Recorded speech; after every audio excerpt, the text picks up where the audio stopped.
Michael Ward's hands moved across the oak surface, his calloused fingers detecting imperfections invisible to the naked eye. The workshop buzzed with the sound of machinery, but to him, it was a symphony he had conducted for 20 years. Sawdust coated his dark blue work shirt, settling into the creases of his muscled forearms.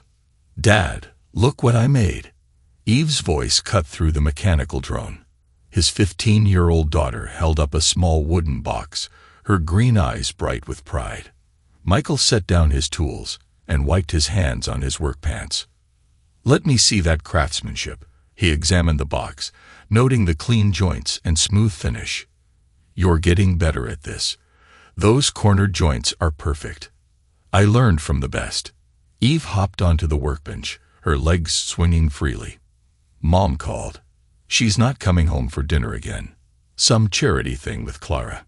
The mention of Samantha's absence didn't surprise him anymore.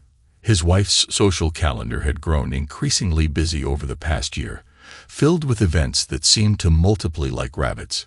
She'd come from money, old money that looked down their noses at craftsmen like him. He remembered the day she'd walked into his shop, all designer clothes and perfectly manicured nails, ordering a custom dining set. "You're sure about the materials?" he'd asked back then, noting her expensive taste. "I know quality when I see it," she'd replied, running her fingers along a finished table. "And your work, it's exceptional." They'd fallen hard and fast. She'd seen past his rough edges, or so he'd thought. He'd given her everything he had. His heart, his trust, his loyalty, values instilled in him through years in the foster system, where betrayal meant survival and trust was a luxury few could afford. The sound of Eve's phone buzzing pulled him from his memories. Her expression changed as she read the message, color draining from her face. "What is it?" Michael asked, setting down the small box. Eve's fingers trembled slightly. "It's nothing." "Eve," his voice carried the weight of authority, tempered by concern. She hesitated, then turned the phone toward him. On the screen was a group chat message. "OMG. Just saw Mrs. Ward at Lame Zone with Troy Gray. They looked pretty cozy, face with open mouth." Michael's expression remained neutral, but something dark stirred behind his eyes. "Who's Troy Gray?" "He's that real estate developer, the one who's always in the local news. Mom mentioned him at dinner last month." Eve's voice was small. "Dad, it's probably business-related," Michael said, but his mind was already cataloging the signs he'd ignored. The late nights, the new clothes, the distant looks. "What if it's not?" Eve asked, her voice cracking. Michael placed his hands on her shoulders, his grip firm but gentle. "Then we handle it. Together, like we always do." He pulled her into a hug, his large frame dwarfing hers. Over her head, his expression hardened into something dangerous, a glimpse of the man he used to be before this quiet life. Later that night, after Eve had gone to bed, Michael sat in his workshop, a glass of whiskey untouched beside him. He pulled out his phone and opened social media, something he rarely did. There it was, a photo from 2 weeks ago at a charity gala.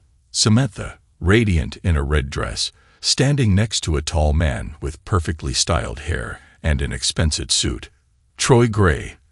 The caption read, "Lakeview's finest supporting children's education." Michael zoomed in on their body language. The slight lean toward each other, the familiar way Troy's hand rested near Samantha's waist. His fingers tightened around the phone until his knuckles turned white. The next morning, Samantha breezed into the kitchen as Michael prepared breakfast. She wore yoga pants and a designer top, her blonde hair perfectly styled despite the early hour. "Michael, we need to talk about what Eve saw," she said, pouring herself a coffee.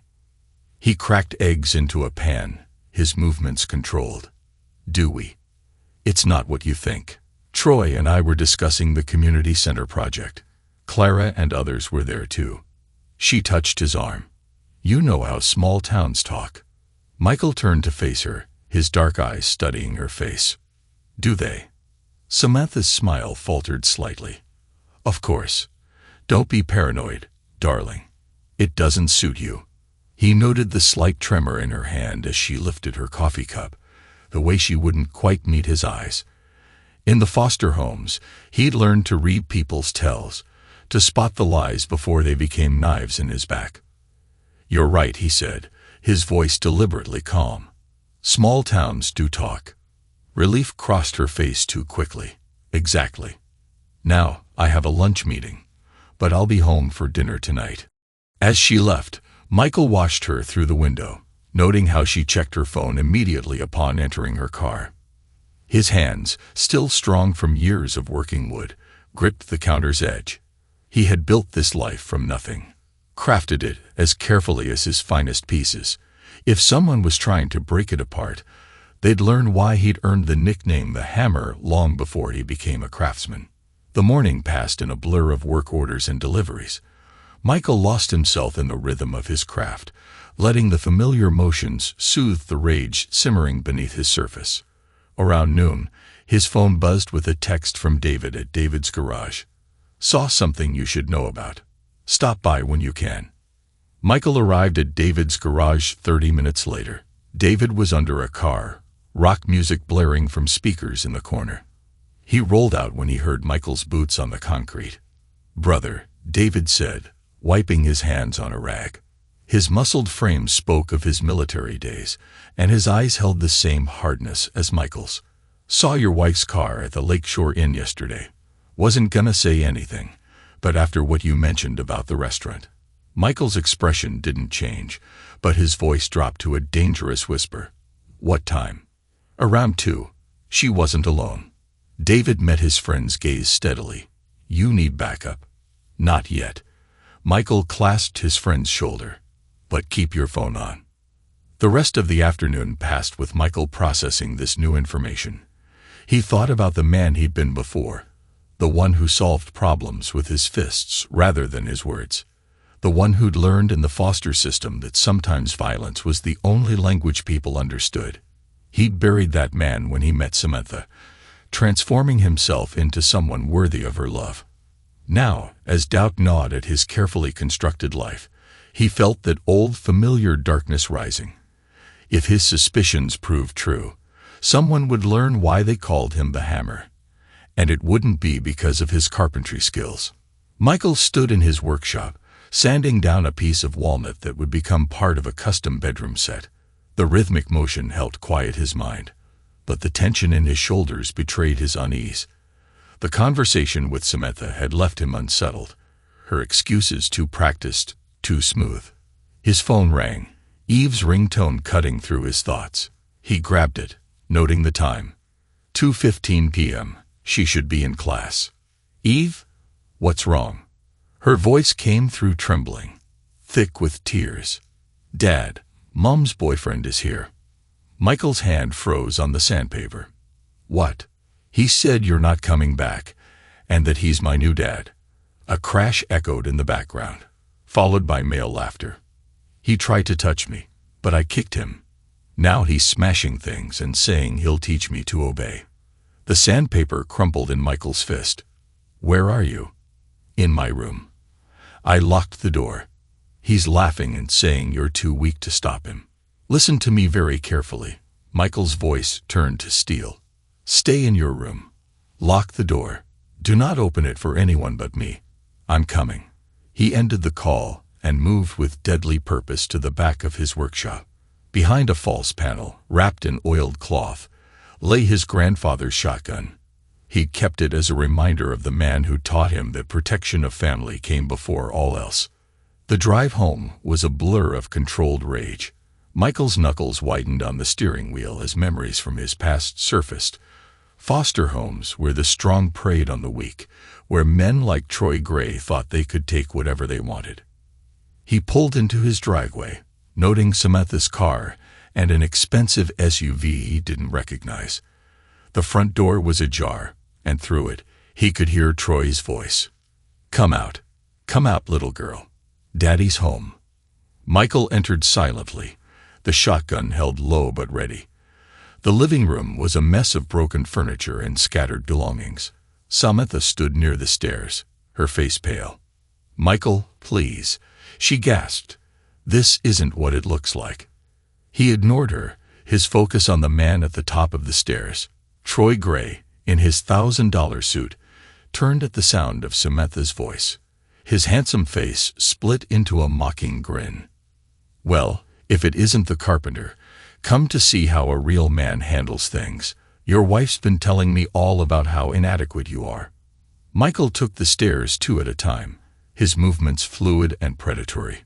Troy's grin faltered as he realized the man approaching him wasn't the passive craftsman he'd expected. "Michael, please," Samantha called from below. "Let's talk about this." Troy backed up, his bravado cracking. "Now, hold on. This is all a misunderstanding." Michael's voice, when it came, was terrifyingly quiet. "You touched my daughter." "I didn't.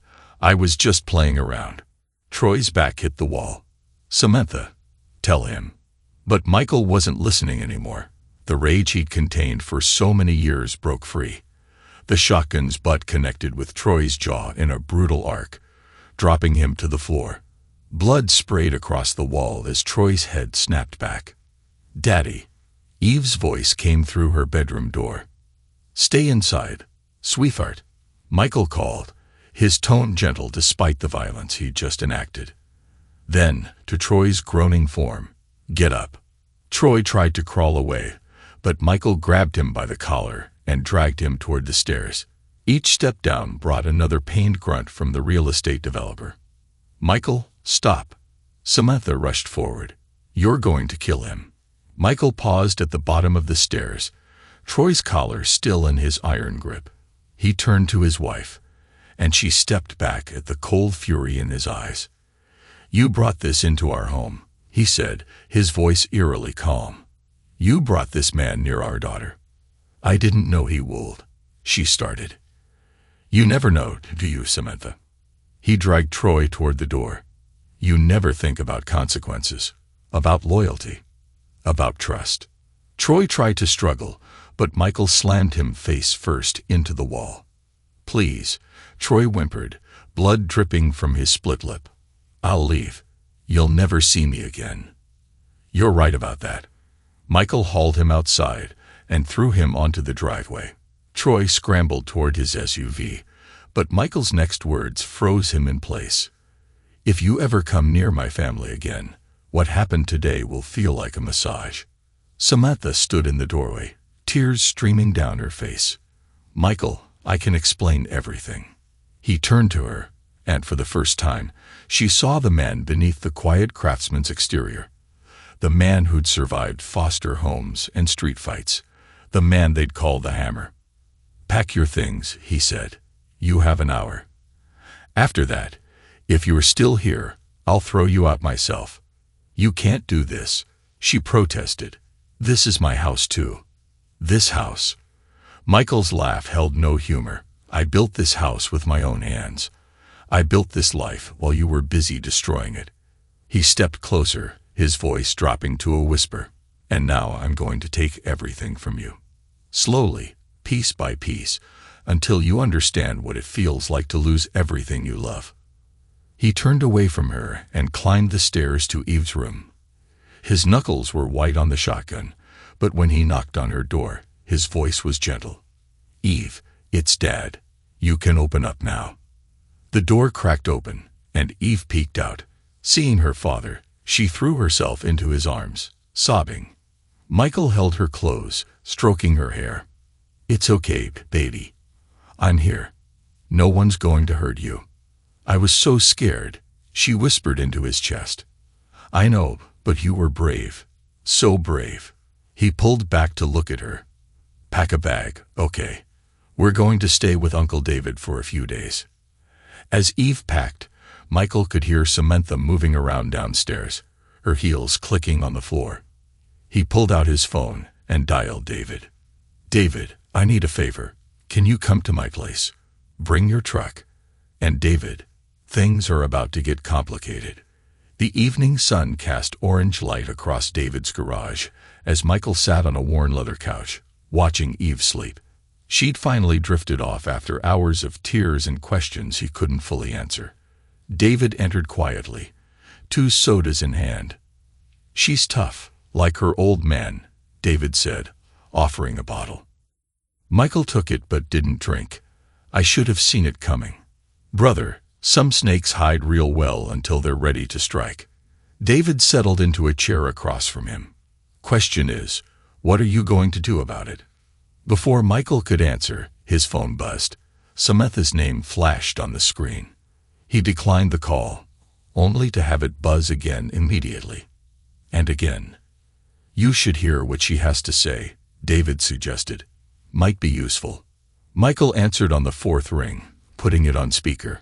Samantha's voice filled the garage, desperate and pleading. Michael, please come home. We can talk about this. Troy's father is powerful. He's asking questions. If you just apologize. Are you threatening me? Michael's voice remained eerily calm. No, I'm trying to protect you. Troy's father has connections. He could ruin you. If you back off now. Apologize for protecting my daughter from a man you brought into our home. Michael cut her off. It wasn't like that. Troy was just what? Michael's voice dropped dangerously low. Just trying to teach my daughter to obey. Those were his words, weren't they? Silence filled the line. Listen carefully, Samantha, because I'm only going to say this once. Our marriage is over. You are not welcome in my house. You are not welcome near my daughter. And if you or Troy try to threaten me again, he paused, letting the implications sink in. Well, you saw what happens when someone threatens my family. Michael, please, she whispered. I love you. He laughed, a sound devoid of warmth. No, you love what I could give you. Status, stability, a cover for your affairs. But you never loved me. His voice hardened. And that was your biggest mistake.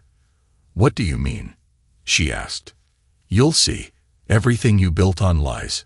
Your social status, your reputation, your comfortable life. I'm going to take it all away. Slowly, carefully, until you understand what it feels like to lose everything. You wouldn't dare, she hissed, her pleading tone replaced by anger. I'll ruin you. You can try. Michael's voice carried the weight of his promise.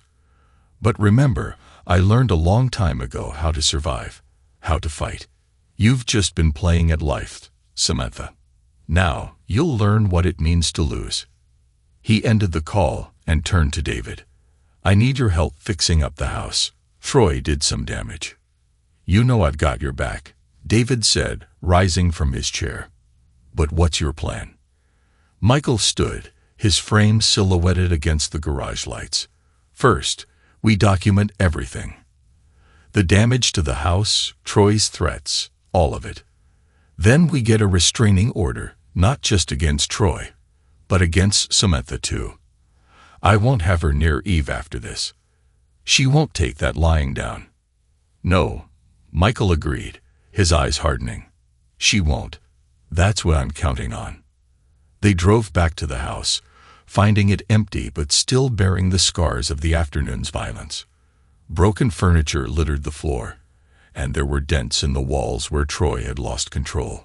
Michael moved through the rooms, taking photos with his phone, his jaw tightening at each new sign of destruction. In Eve's room, he found her books scattered across the floor, her desk overturned.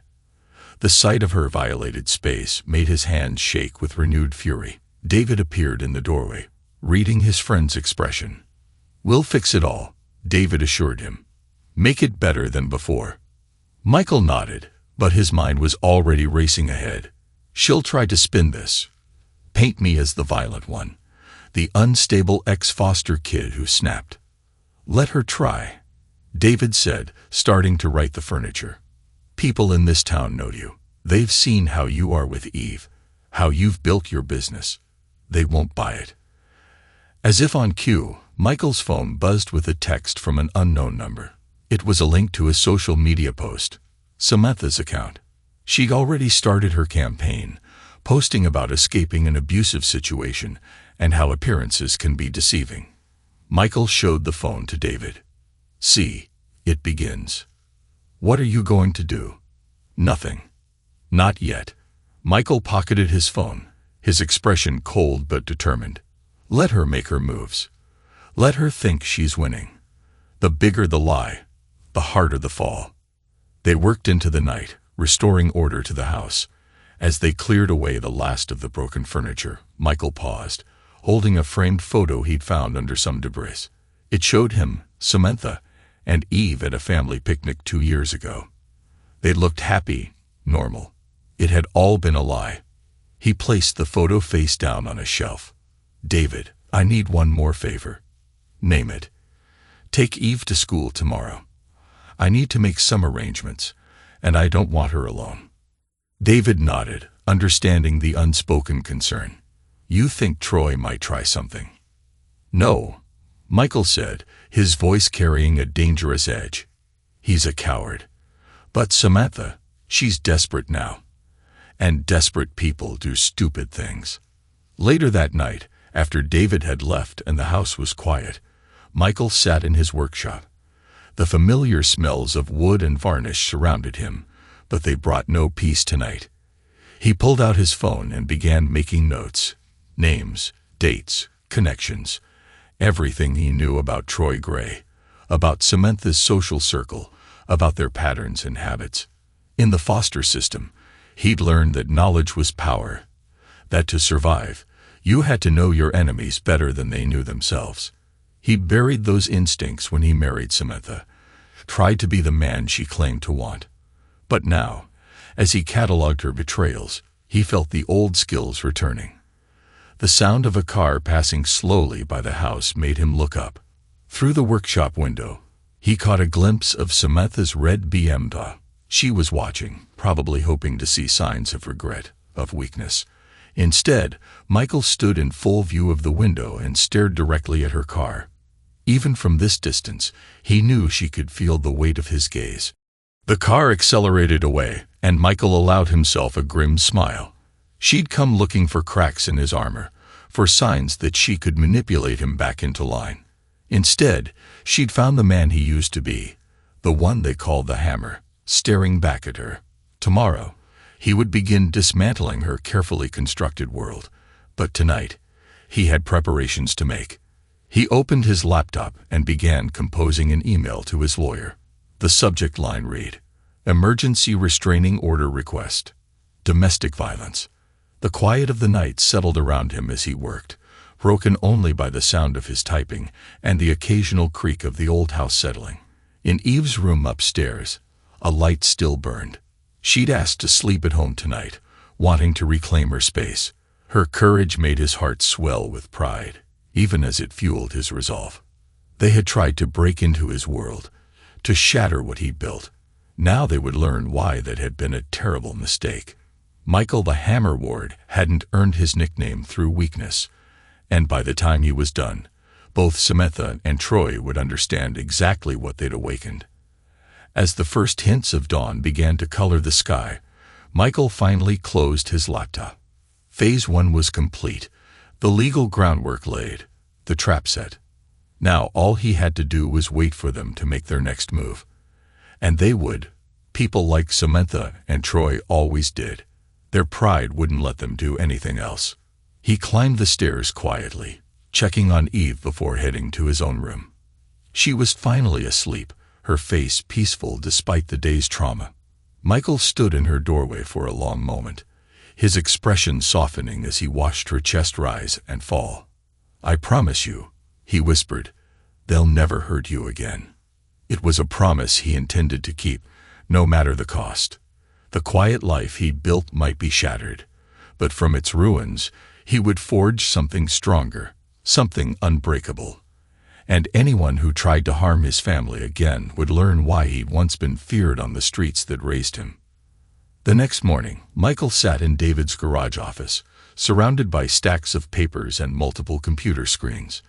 His fingers drummed against the metal desk as he reviewed financial records, property dealings, and social media posts. These development contracts, David said, pointing to a document. Troy's company won them without proper bidding. My contact in City Hall says there's more dirt if we dig deeper. Michael leaned forward, studying the numbers. Who's your contact? Remembered Jimmy from the course. He works in records now, says Troy's paperwork is too clean, like someone sanitized it. Get me everything he has. Michael pulled out his phone, checking messages. 3 missed calls from Samantha. A text from his lawyer about the restraining order. How's security at Eve's school? My guys are watching. No sign of Troy or Samantha. David crossed his arms. But there's chatter. Samantha's friend, Clara, is spreading stories. Michael's jaw tightened. What kind of stories? The usual playbook. You're unstable, violent. She's painting Samantha as this trapped woman who finally escaped her abusive husband. David snorted. Nobody's buying it. But she's persistent. Let them talk. Michael pulled up another document. While they're busy spinning tales, we'll build our case. Troy's father wants answers. He'll get them. A knock at the garage door interrupted them. One of David's mechanics stood there, looking uncomfortable. Boss, Mrs. Ward's outside. Says she needs to talk to her husband. Michael and David exchanged glances. Through the office window, they could see Samantha pacing by her car, phone pressed to her ear. Want me to send her away? David asked. No. Michael stood, his movement deliberate. I want to hear what story she's telling now. He walked out to meet her, noting how she dressed for effect. Expensive clothes, perfect makeup, the picture of a distressed wife. She ended her call as he approached. Michael, she said, voice trembling. Troy's father is asking questions. He's threatening to involve the police. Is that why you're here? To warn me. His voice carried no emotion. Or to threaten me. I'm trying to help you. She stepped closer, reaching for his arm. He moved back, and she flinched at the coldness in his eyes. Troy's father has connections. He could ruin you. Like you tried to ruin our daughter. Michael's voice dropped lower. That wasn't my fault. I didn't know Troy would. You never know, do you? Michael moved closer, his presence intimidating despite his calm tone. You didn't know he was violent, didn't know he'd threaten a child. Tell me, Samantha, what do you know? I know you're angry, she said, attempting to regain control. But think about your business, your reputation. If you back off now, we can handle this quietly. Michael laughed, a sound that made her step back. My reputation? You mean the one your friend Clara is trying to destroy? He moved even closer, his voice cold. Here's what's going to happen. You're going to call off your attack dogs, stop the rumors, or I start sharing the truth. All of it. You wouldn't dare. It would hurt your precious reputation, too. The difference is, I don't care about reputation. He pulled out his phone, showing her a document. Remember this development deal? The one Troy pushed through without proper bidding. I wonder what the DA would think about those numbers. The color drained from Samantha's face. How did you? I learned a lot in foster care, like how to spot a con, how to gather evidence, how to be patient. He pocketed his phone. You and Troy played your game with other people's lives. Now you'll learn what happens when someone plays back. Michael, please, she whispered, her mask crumbling. We can fix this. No, we can't. But I can fix what you broke. He turned to leave, then paused. Oh, and Samantha. Tell Clara that if one more rumor about me surfaces, I'll start sharing what I know about her husband's offshore accounts. He walked away, leaving her staring after him. Inside the garage, David waited. She'll run straight to Troy, David said. Good. Michael picked up his jacket. Let them panic. Desperate people make mistakes. Later that evening, Michael received a text from an unknown number. It contained a video. Security footage from Bella Casa restaurant, showing Samantha and Troy in an intimate moment months ago. Another text followed. There's more where this came from. Thought you might want to know what else they've been hiding. Michael forwarded the video to his lawyer, then dialed David. We've got another player in the game. Someone's sharing proof of their affair. Friend or foe? David asked. Doesn't matter. We'll use it all. Michael opened his laptop, beginning a new document. Time to show them what real revenge looks like. Across town, Samantha sat in her hotel room, frantically dialing Troy's number. When he finally answered, his voice was slurred with pain medication. "They're digging into the contracts," she said, without preamble. "Michael knows about the bidding process." "Impossible," Troy groaned. "Those records were cleaned." "Well, he has them. And he's not stopping there." She paced the room. "Your father's pressure isn't working. If you just—" "We push harder," Troy said. "Get Clara to amp up the stories. Paint him as a monster. You don't understand. He knows about Clara's husband's accounts. He's 3 steps ahead of us." There was silence on the line. Then Troy spoke, his voice heavy. "My father can't know about those contracts. If this gets out, what are we going to do?" "Whatever we have to. I'm not letting some furniture maker destroy everything I've built." But as Samantha ended the call, she felt the first real stirrings of fear. She'd seen something in Michael's eyes today. Not anger, not hurt, but a cold, calculated purpose. She remembered how he'd been when they first met, the hints of his past that he'd shared. She thought she'd tamed that part of him. Now she realized she'd never tamed anything. He'd simply chosen to be different, to be better. And she'd destroyed that choice. Michael sat in David's garage office, surrounded by stacks of papers and computer monitors. His phone rang. David again. "It's hitting all the major outlets," David said. "Troy's father just called an emergency board meeting. How's our friend at the paper? Says he's got more stories ready to go. The tip line is blowing up. Seems like everyone has a Troy Gray story they want to share." Michael checked his email, finding a message from his lawyer. The restraining order had been granted, not just against Troy, but against Samantha as well. The evidence of Troy's violence, combined with Samantha's enabling of it, had convinced the judge. "Mr. Ward." His secretary's voice came through the intercom. "There's a Ms. Morrow here to see you." Michael raised an eyebrow. Clara Morrow, Lakeview's foremost socialite, coming to his territory. "Send her in." Clara entered his office with less than her usual confidence. Her designer outfit and perfect makeup couldn't hide the worry in her eyes. "Ms. Morrow," Michael gestured to a chair.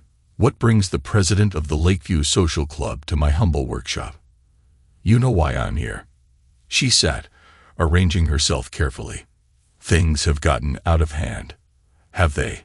I thought this was what you wanted. Drama, scandal, something to gossip about over lunch." Clara's facade cracked slightly. "This isn't a game, Michael. Troy's father is involving his lawyers. There's talk of criminal charges. Funny how consequences work, isn't it?" Michael leaned back in his chair. "Actions have them. Even yours." "I never meant," she began, but he cut her off. "You never meant to help a man who attacked my daughter, to spread lies about abuse, to try to destroy my reputation when I protected her." "Which part didn't you mean, Clara?" She swallowed hard. "Samantha said it was just an affair, that she needed support leaving an unhappy marriage. I didn't know about Troy's violence, about what happened with Eve. But you knew enough to start spreading rumors." Michael stood, moving to the window.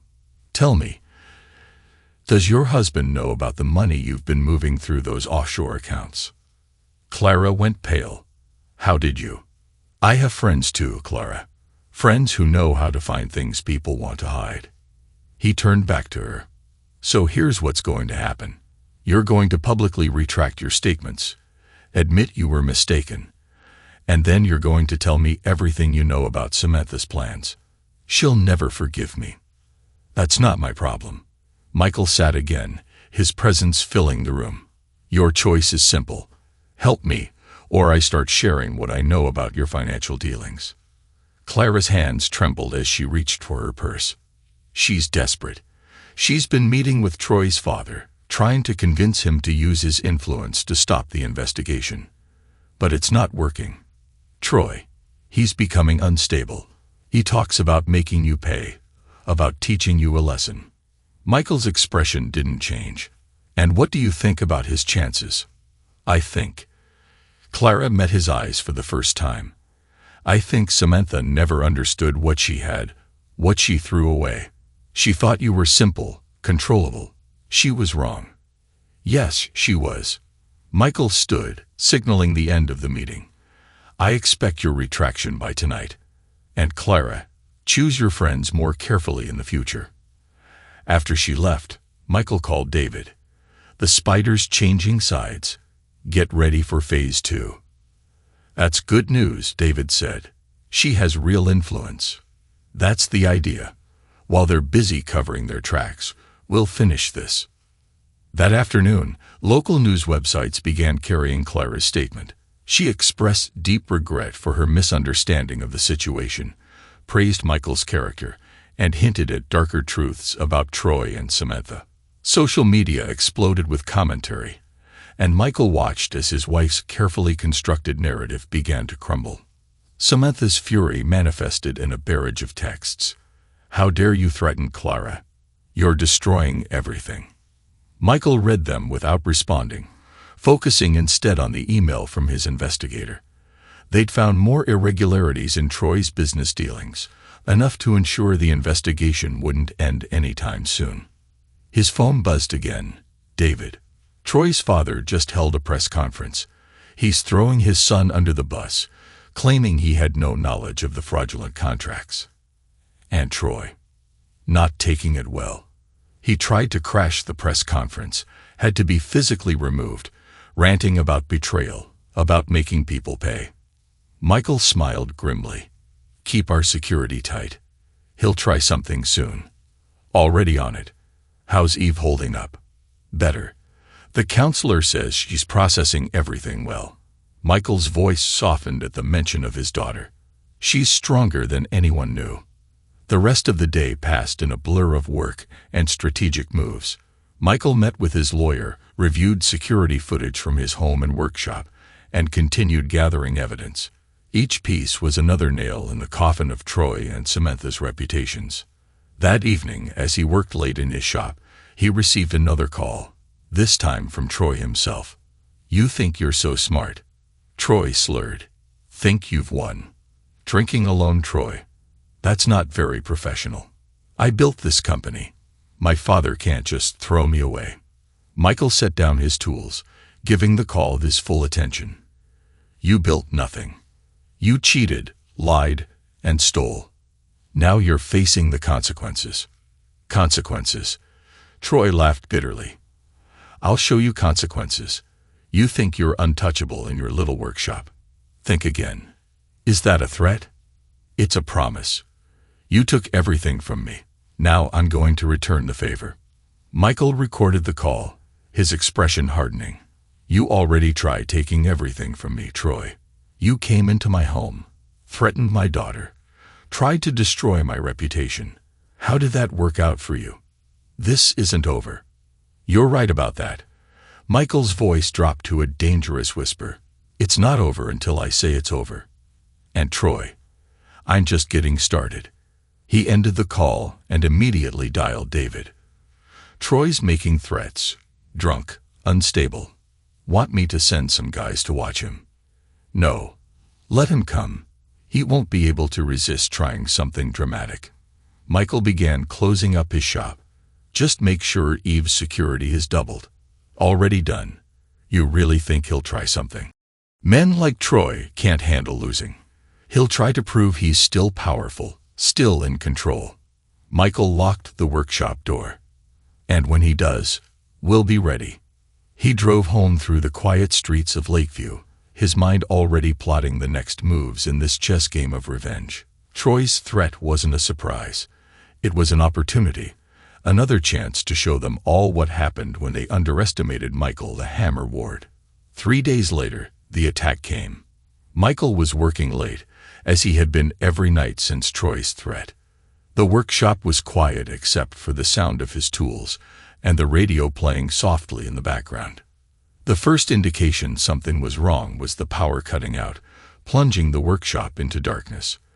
Michael didn't move, didn't call out. He'd been expecting this. Heavy footsteps approached from multiple directions, at least 3 men, trying to be stealthy but unfamiliar with the layout of the shop. Michael moved silently between the workbenches, his feet finding the path through years of muscle memory. "Check the office," a rough voice whispered. "Boss says he's usually there."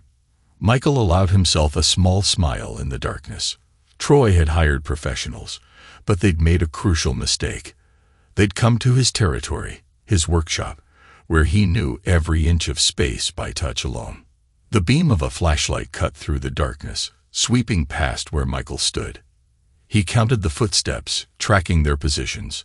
One man moved toward the office, another toward the storage room. The third was approaching Michael's position. The flashlight beam swung around again, and Michael moved. His fist connected with the first man's throat, cutting off any warning he might have given. As the man dropped, Michael caught the flashlight before it hit the ground. "Jimmy," one of the others called softly. "You good?" Michael clicked the flashlight once, their apparent signal. Footsteps approached, and he waited until the second man was almost on top of him before striking. This one went down with a muffled grunt, but it was enough to alert the third man. "We've got company." The last attacker opened fire, bullets splintering wood where Michael had been seconds before. Michael moved through his workshop like a ghost, using the familiar obstacles to his advantage. He heard the attacker's rapid breathing, the shuffle of uncertain feet. This one was scared now, realizing something had gone wrong. "Where are you?" the man demanded, gun sweeping wildly. "Right here." Michael's voice came from behind him. Before the man could turn, Michael had him in a chokehold. "Tell Troy he'll have to do better than this." The man struggled, then went limp in Michael's grip. Michael held on for a few more seconds before letting him slump to the floor. Light flooded the workshop as David flipped the power back on, standing in the doorway, phone in hand. "Got it all on camera," David said, stepping over one of the unconscious men. "Police are 3 minutes out." Michael nodded, surveying the scene. "Check their phones. I want to know who hired them."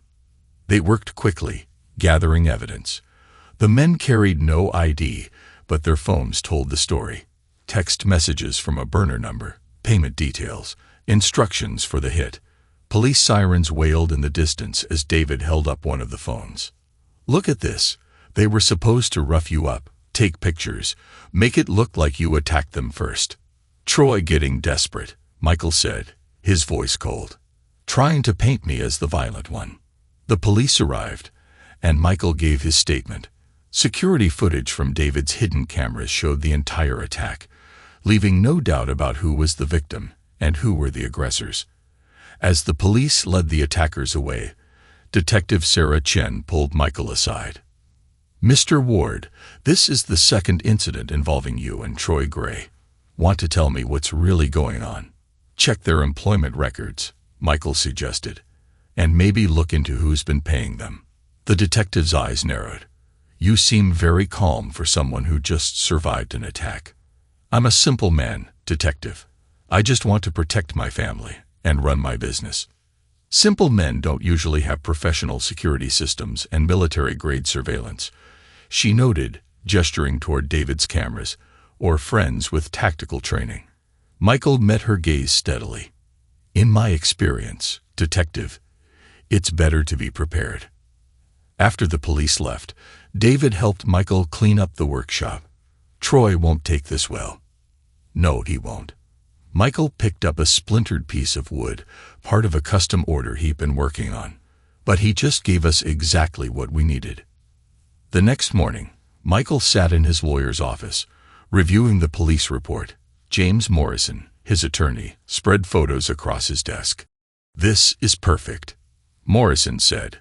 "With the restraining order already in place, this attack proves Troy is escalating. We can push for criminal charges." "What about his father's influence?" "That's the beauty of it. The old man's already distancing himself from Troy. He won't risk his reputation by interfering." Michael's phone buzzed. A message from Samantha. "This has to stop. Please, before someone gets hurt." He showed the message to Morrison. "Add this to the evidence file. Shows she knows about Troy's plans." "You're really going to take them both down, aren't you?" They brought violence into my home, Michael said simply. Threatened my daughter. Actions have consequences. Later that day, Michael received an unexpected visitor. Clara Morrow returned, looking even more distressed than during her last visit. I have something you need to see. She placed a USB drive on his desk. Samantha, she's been recording her conversations with Troy, planning how to destroy you. But this latest attack, it's gone too far. Michael picked up the drive. Why are you giving me this? Because I was wrong about you. About her. Clara wrapped her arms around herself. What they're doing, it's not right. And I want no part of it. Michael studied her for a moment. There's no going back from this, Clara. Samantha will know you betrayed her. I know. She stood straighter, but I have to live with myself. After she left, Michael reviewed the recordings, Samantha's voice, cold and calculating, discussing ways to ruin him. Troy's drunken rants about making him pay, plans, schemes, manipulations, all laid bare. He called David. Get these to Detective Chen and call Morrison. We're ready for the final phase. You sure about this? David asked. Once we pull this trigger, they had their chances to back off. Michael said. Time to end this. The next day, Michael drove to Samantha's hotel. She met him in the lobby, her usual poise shaken by the dark circles under her eyes. Come to gloat? She asked. No, came to give you one last chance. He placed a document on the table between them. Sign the divorce papers. Walk away. Take what's left of your reputation and disappear. Or what? Or tomorrow, everything comes out. The affair, the fraud, your part in Troy's attack. He stood. Your choice. You'd really destroy me. After everything we had. Michael looked at her, seeing not the woman he'd loved, but the manipulator she'd always been. You destroyed us the moment you chose him over our family. I'm just finishing what you started. He left her there, staring at the papers. In his car, he called Morrison. Be ready. Whatever she chooses, tomorrow we release everything. It'll be nuclear, Morrison warned. No going back. Good. Sometimes the only way forward is through the fire. He drove home to Eve, to their quiet dinner together, to the peace of his workshop. Tomorrow would bring chaos, but tonight he could take satisfaction in knowing that justice was coming. The hammer was about to strike one final time, and this blow would shatter everything Troy and Samantha had built on their foundation of lies. Michael focused on his work, letting thoughts of revenge guide his careful movements. Around him, the workshop stood as a testament to what he could build when he poured himself into something honest and true. Samantha and Troy were about to learn that the same hands that built beautiful things could just as easily dismantle the false structures they had erected. Eve sat at her desk, trying to focus on homework when the text arrived. I need to see you. Please. Your mother loves you. Mom. She showed the message to Michael, who stood at her doorway. She won't stop, will she? No, Michael said, his voice gentle but firm. But it's your choice if you want to see her. Eve stared at the message. I want to know why. Why she let him hurt me. Michael's jaw tightened, but he nodded. Then meet her. But not alone. The meeting was set for a local cafe. Michael watched from his truck across the street as Eve walked in. David sat in another vehicle, ready to intervene if needed. Samantha was already waiting, her designer clothes and perfect makeup a stark contrast to her haunted expression. She stood when Eve approached, arms outstretched for a hug that Eve didn't return. Baby, I've missed you so much, Samantha said, sinking back into her chair. Don't call me that. Eve's voice was steel, learned from her father. What do you want? I want you to understand. Your father, he's not who you think he is. The things he's doing to Troy, to me. You mean exposing the truth. Eve's green eyes, so like her father's, blazed. The fraud, the lies? Or do you mean stopping Troy from attacking him? That's not. You don't understand. Troy was just upset. Your father provoked him. Provoked him? Eve's laugh was cold. Like I provoked him when he tried to touch me. When he threatened to teach me to obey. Samantha flinched. He didn't mean. Yes, he did. And you let him. Eve leaned forward. You brought that monster into our home. You watched him threaten me. And now you're trying to defend him. Eve, please. Your father is turning you against me. Poisoning you with lies. Dad never had to say anything. I saw it all myself. Eve stood, her hands flat on the table. I saw how Troy treated me. I saw how you chose him over us. I saw how you tried to destroy Dad's reputation when he protected me. That's not fair. I'm your mother. No, Eve's voice dropped to a whisper. A mother protects her child. A mother doesn't let anyone hurt her daughter. You're just the woman who gave birth to me. Samantha's face hardened. You can't talk to me like that. I raised you. Dad raised me. Eve pulled free from Samantha's grasp. He taught me about strength, about loyalty, about standing up to people who try to hurt you. What did you teach me, Mom? How to lie. How to betray people who love you. Your father is destroying everything. Our family. Our life. You destroyed it first. Eve's voice cracked slightly. When you chose Troy over us. When you let him threaten me. When you tried to ruin Dad for protecting me. Samantha's composure cracked. You're just like him. Cold. Unforgiving. Thank you. Eve smiled. In that moment, she looked exactly like Michael. That's the nicest thing you've ever said to me. She walked out, leaving Samantha staring after her. Outside, she climbed into Michael's truck, tears finally falling. You okay? He asked softly. She tried to make me hate you. Eve wiped her eyes. Said you were destroying everything.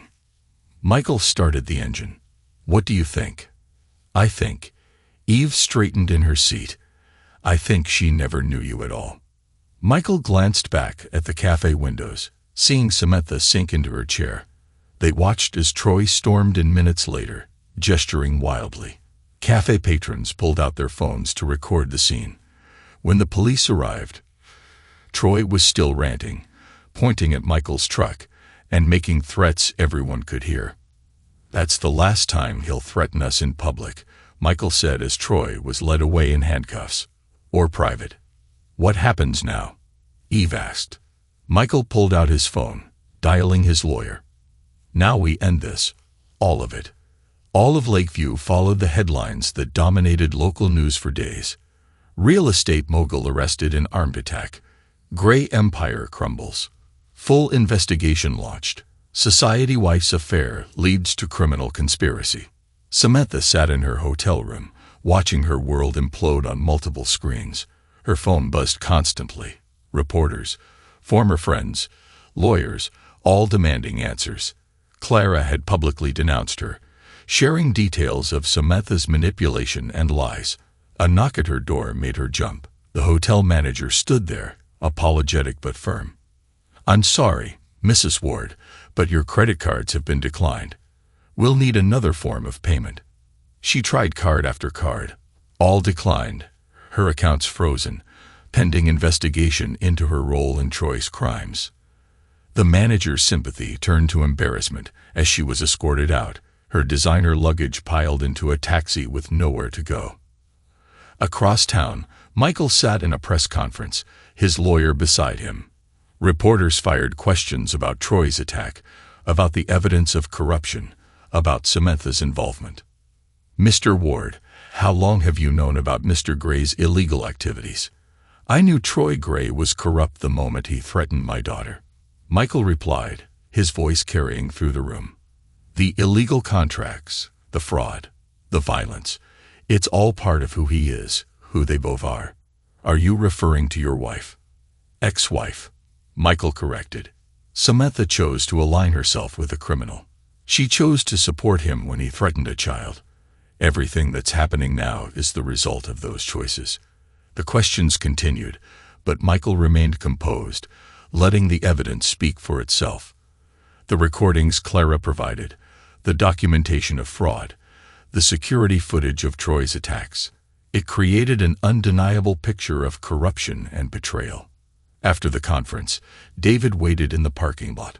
Samantha's been evicted from her hotel. She's trying to contact her family. They won't help, Michael said, loosening his tie. Not after what came out about their foundation's connection to Troy's fraud. You really did think of everything. They'd brought this fight to my family. I just finished it. Weeks passed, turning to months. Troy's trial made headlines, each day bringing new revelations of corruption and violence. He sat in court, the polish and charm stripped away, revealing the hollow man beneath. Samantha's social circle collapsed entirely. No more galas, no more charity boards, no more influential friends. Her attempts to rebuild her reputation failed as more people came forward with stories of her manipulation and deceit. Michael focused on his work, on his daughter, on the simple life that had once seemed insufficient to Samantha. His business thrived, built on the reputation for honesty and craftsmanship that even Samantha's lies couldn't tarnish. One evening, as he and Eve worked together in the shop, she asked, "Do you ever regret it, taking them down so completely?" Michael considered the question, running his hand along the grain of a piece of oak. "Do you remember what I taught you about working with wood? That you have to respect its nature, work with its strength, not against it." "People are the same," Michael said quietly. "Troy and your mother showed us who they really were. I just made sure everyone else could see it too." Eve nodded, understanding in her eyes. "Like revealing the grain in the wood. You didn't change it, you just brought out what was already there." "Exactly." Michael watched her work, pride filling his chest. "They chose their path. All I did was make sure they walked it to the end." The legal proceedings concluded with Troy facing years in prison for fraud, assault, and attempted murder. His father's company survived, but the gray name became synonymous with corruption in Lakeview. Samantha left town quietly, her attempts to salvage her reputation in ruins. The last Michael heard, she'd moved across the country, trying to rebuild her life among strangers who didn't know her past. As for Michael and Eve, they found peace in their workshop, in their home, in the honest labor of creating beautiful things. The betrayal had changed them, but not in the way their enemies had intended. Instead of breaking them, it had revealed their strength, their resilience, their unshakable bond. One day, a customer examined a finished piece in Michael's showroom. "I heard about what happened," she said, "about your ex-wife and that developer. Must have been hard, going through that." Michael ran his hand along the table he'd crafted, feeling the strength in the wood. "Life's like furniture. The strongest pieces are the ones that have been tested. You just have to know how to work with what you're given." The customer nodded, understanding the deeper meaning. "And now we build something new." Michael looked through the window to where Eve worked in the shop, her movements sure and confident. Something better. He'd learned that revenge, properly executed, wasn't about violence or rage. It was about patience, about understanding the nature of your opponents, about letting them reveal their true selves to the world. In the end, Michael the Hammer Ward hadn't needed to destroy Troy and Samantha. He'd simply created the conditions for them to destroy themselves, their own actions becoming the instrument of their downfall. As he worked in his shop each day, creating beauty from raw wood, he knew he'd chosen the right path. Not just for justice, not just for revenge, but for the future he and Eve would build together. A future built on strength, on truth, on the unshakable foundation of trust between father and daughter. 5 years later, Michael stood in his expanded workshop, now triple the size of his original space, watching a group of apprentices work under Eve's supervision. His 20-year-old daughter moved between workstations with confidence, her trained eye-catching details that others might miss. "The grain pattern needs to flow naturally," she instructed one young worker. "Remember what my father taught us. We don't force the wood, we reveal its character." Michael smiled, pride warming his chest. After graduating high school, Eve had chosen to join the family business full-time, bringing fresh ideas and modern techniques while respecting the traditional craftsmanship he taught her. Under their combined leadership, Ward Custom Furniture had grown from a local establishment to a nationally recognized brand, known for both quality and integrity. David entered through the back door, still wearing his garage coveralls. The latest shipment of oak just arrived. Quality looks good. How's the expansion going? Michael asked, referring to David's garage, which had grown into Lakeview's premier auto service center. Can't keep up with demand. David grinned, thinking of opening a second location across town. He hesitated, then added, "Heard some news you might want to know. Troy's up for parole next month." The name brought no emotional response for Michael now. Troy Gray was a footnote in his life, a cautionary tale of pride and corruption. "How many years has it been?" Michael asked. 5 since the conviction.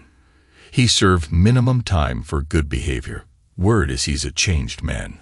Found religion in prison. Leads support groups. The whole redemption story. Good for him. Michael meant it. He'd let go of the anger years ago, focusing instead on building something positive from the ashes of betrayal. "There's more," David continued. "Samantha's back in town." Michael paused in his work. "Why?" "Her father died last month. She's here for the estate settlement. Been trying to rebuild bridges with her old social circle, but memories are long in small towns." Michael nodded and returned to his work. 5 years had changed everything. The scandal that had rocked Lakeview had faded into local legend, a story people told about pride and consequences. Troy's father had retired, passing his reformed company to new leadership. Clara Morrow had divorced her husband after the offshore account scandal, reinventing herself as an advocate for financial transparency in charitable organizations. "Dad," Eve approached, wiping sawdust from her hands. "The Johnson Commission is ready for final approval. Want to take a look?" They walked together to a magnificent dining set that dominated one corner of the workshop. Eve had designed it herself, incorporating elements of her father's style while adding her own modern touches. "Beautiful work," Michael said, running his hand along the table's edge. "You've surpassed your teacher."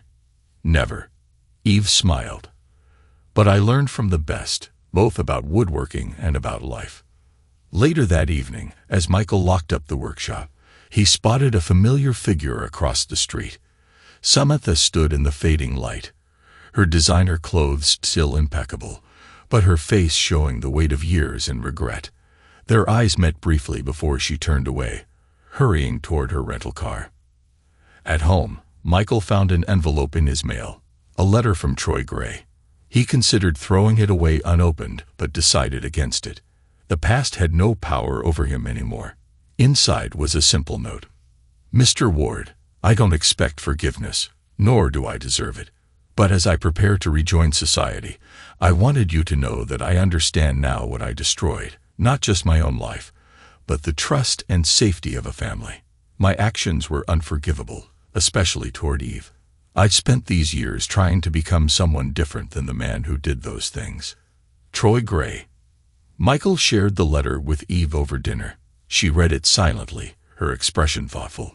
"Do you believe him?" she asked. "I believe people can change," Michael replied. "But that doesn't mean they're owed forgiveness. I saw Mom today," Eve said quietly, "at the grocery store. She looked small, different. Are you okay?" "Yeah." Eve smiled. "You know what I felt when I saw her? Nothing. No anger, no pain. She's just someone who used to be in our lives." Michael understood perfectly. They'd built something too strong to be haunted by old wounds. The next morning, Michael arrived at the workshop early to find another familiar face waiting. Troy's father, Richard Gray Sr., he stood in the doorway looking older than his years. "Come to threaten me?" Michael asked, not pausing his work. "No." Richard moved into the shop, examining a half-finished table. "Came to understand the man who brought down my empire." "Your son did that. I just exposed the truth." "The truth?" Richard laughed bitterly. "The truth is, I knew about the fraud, the kickbacks, all of it. I chose to ignore it because he was my son, And now you have to salvage what's left of your company's reputation, Michael said, setting down his tools. Distance yourself from your own blood.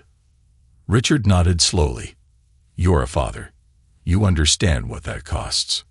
I understand protecting your child, Michael said. But Troy isn't a child. He's a predator who tried to hurt my daughter. The cost of that was always going to be everything. Richard nodded again. You're a harder man than I am, Mr. Ward. I let love blind me to my son's crimes. You let love fuel your justice. Justice. Michael picked up his tools again. This isn't justice, Mr. Gray. This is consequences. After Richard left, Michael resumed work on a special project, a hope chest he was creating for Eve's upcoming wedding. She'd met James, a local architect, 2 years ago. Unlike Samantha, James understood and appreciated the value of craftsmanship, of building something real and lasting. David stopped by around lunch, still the bearer of news. Samantha tried to join the hospital charity board. They turned her down flat. Clara's on the committee now. Apparently, she gave quite a speech about learning from past mistakes and protecting the organization's integrity. Michael chuckled. The spider finally using her web for good, huh? Life's funny, David mused. 5 years ago, we were planning revenge. Now look at us, business owners, community leaders. You've got a daughter getting married. I've got 2 new locations opening. We won. It was never about winning, Michael replied, carefully fitting a joint together. It was about building something true. That evening, as Michael and Eve worked late in the shop, a young apprentice asked about the new sign outside, which read Ward and Daughter Custom Furniture. Eve explained with a smile. People said I should keep my options open, maybe go to college, see the world. But I already knew where I belonged. This isn't just a business. It's a legacy of honesty, of quality, of doing things right.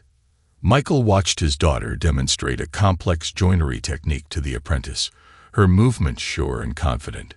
She'd taken the lessons of their darkest time and built something beautiful from them, just as they did with raw wood. The next week brought an invitation to speak at the local business college about entrepreneurship and ethics. Michael had become something of a local legend, not for the scandal, but for how he'd handled it. Students wanted to hear about maintaining integrity in the face of adversity, about building a business on principles rather than just profit. During the lecture, a student asked about forgiveness and second chances in business. Forgiveness is personal, Michael answered. But trust is earned through actions, not words. The same principles apply whether you're crafting furniture or rebuilding a reputation. You can't cut corners, can't fake quality. People see through that eventually.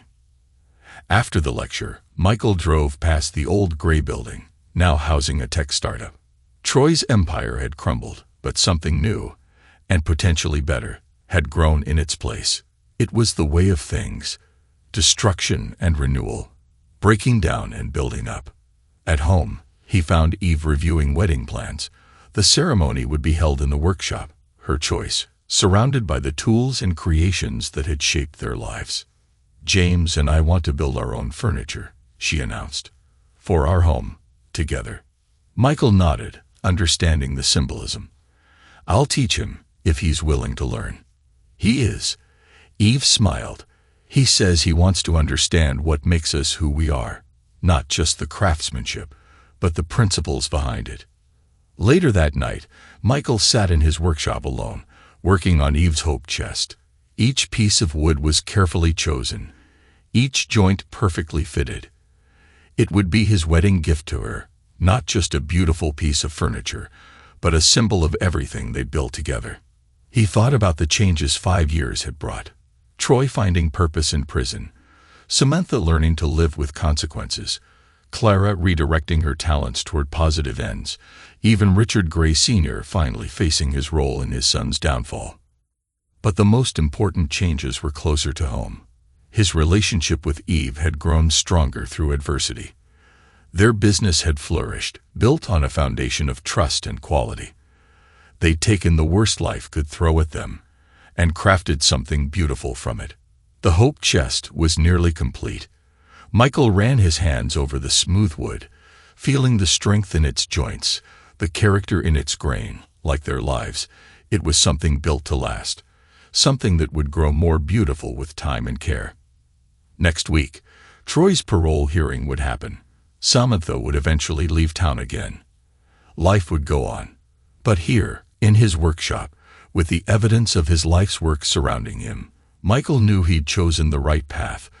Not the path of endless revenge, but the path of building something better from the wreckage of betrayal. The hope chest would hold Eve's treasures, just as their workshop held their shared legacy. A legacy not of bitterness or rage, but of creation, of growth, of turning raw materials into something fine and lasting. As Michael added the final touches to the chest, he reflected on the lesson he'd learned and taught. True strength isn't in destroying things, but in building them. Not in holding on to anger, but in crafting something too beautiful for anger to touch. The workshop lights glowed warm against the evening darkness, and inside, Michael Ward continued his life's work, not just shaping wood, but shaping a legacy of integrity, craftsmanship, and unshakable bonds. The past had tried to break them, but instead, it had only revealed their true grain, their essential character. Strong, beautiful, and built to last. Thanks to everyone who took the time to listen to today's stories. If you enjoyed it, please consider liking and subscribing if you haven't already. Feel free to share your thoughts on the events in the comments below. Take care.